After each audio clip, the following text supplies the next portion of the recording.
नमस्कार मित्रांनो, trending news आणि लेटेस्ट अपडेट या चॅनलवरती तुमचे स्वागत आहे। मित्रांनो, आज आपण आपल्या आजच्या व्हिडिओमध्ये बघणार आहोत की नमस्कार मित्रांनो, टेक्निकल ज्ञान आणि नवीन अपडेट या चॅनलवरती तुमचे स्वागत आहे। मित्रांनो, आज आपण आपल्या आजच्या व्हिडिओमध्ये बघणार आहोत की सोन्याच्या किमती नरमल्या, तुम्ही खरेदी केली का? जाणून घ्या आजचे दर काय असेल सोन्या चांदीचे, चला तर बघूया। मित्रांनो, दिवाळीनंतर राजधानी दिल्लीच्या सराफा बाजारात सोमवारी स्टॉकिस्ट आणि किरकोळ विक्रेत्यांनी केलेल्या विक्रीमुळे सोने विक्रमी उच्चांकावरून घसरले आणि 1300 रुपयांनी स्वस्त होऊन 81,100 रुपये प्रति 10 ग्रॅमवर आले। अखिल भारतीय सराफा संघाकडून या संदर्भात माहिती देण्यात आली आहे। कारण मित्रांनो, 82,400 रुपयाच्या विक्रमी किमतीवरून खाली आले सोने। अखिल भारतीय सराफा संघाने दिलेल्या माहितीनुसार 99.9% शुद्धतेचे सोने दिवाळीच्या दिवशी अर्थात गुरुवारी दिल्लीत 82,400 रुपये प्रति 10 ग्रॅमवर विक्रमी पातळीवर कायम होते। पण चांदीच्या दरातील विक्रमी दबाव राहिला आणि तो 95,000 रुपयाच्या खाली आला।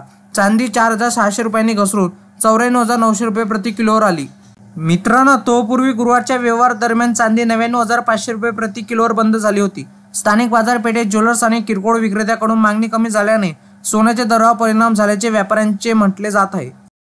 मित्रांनो, तुमच्या शहरातील सोन्या चांदीचे दर काय आहे? मुंबई, पुणे, नागपूर, कोल्हापूर, जळगाव, ठाण्यामध्ये 22 कॅरेट सोन्याचा दर हा 71,840 रुपये इतका आहे, तर 24 कॅरेट सोन्याचा दर हा 78,300 रुपये इतका आहे, तर 1 किलो चांदीसाठी 94,000 रुपयावर पोहोचली आहे।